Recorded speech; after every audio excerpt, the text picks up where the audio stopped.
again, and welcome to update number 3 on my hidden sidings project. Just a very quick update this time, as I've been spending quite a lot of time on the tunnel mouth at the right hand end of the baseboard. As you can see, it has been dressed in stonework and is now beginning to look the part. As I mentioned before, the track spacings and clearances on the inner circuit, which is a radius 1 curve, meant that no commercial tunnel mouths would fit. The arch over the inner circuit needs to be smaller than that over the outer track, and there's very little space between the tracks. I tried various locations for the tunnel mouths to see if that would make any difference, but it didn't, so it was back to plan A. The tunnel mouths themselves are constructed from the Metcalfe Viaduct kit, much modified. The arches have been reduced both in width and height to fit the spaces available. Much careful measuring was required before any cutting commenced. The pieces of card that were cut from the kit were initially a little flimsy and needed strengthening before fixing to the plastic supports that are fixed to the piece of ply.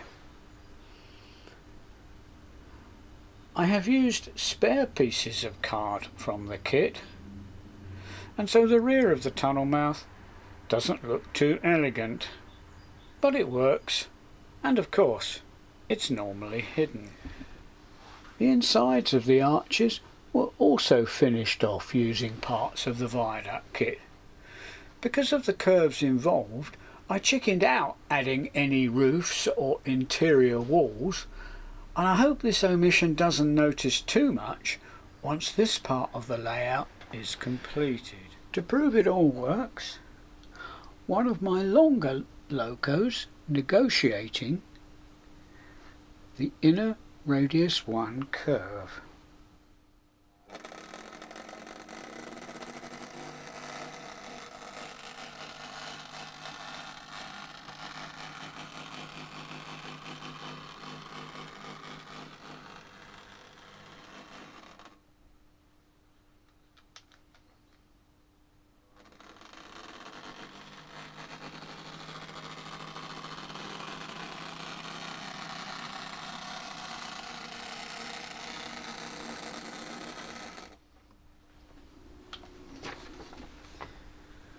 As can be seen, it passed through the tunnel without hitting anything.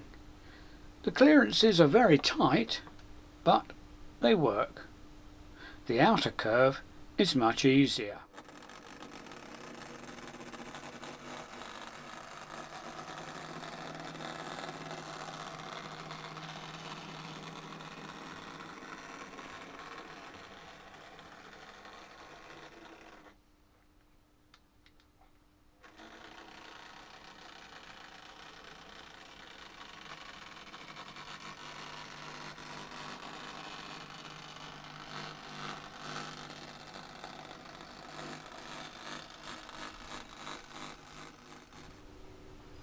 It took a lot of thought, measuring, more thought, remeasuring to achieve the result I wanted, but I got there in the end, and I am pleased with the result.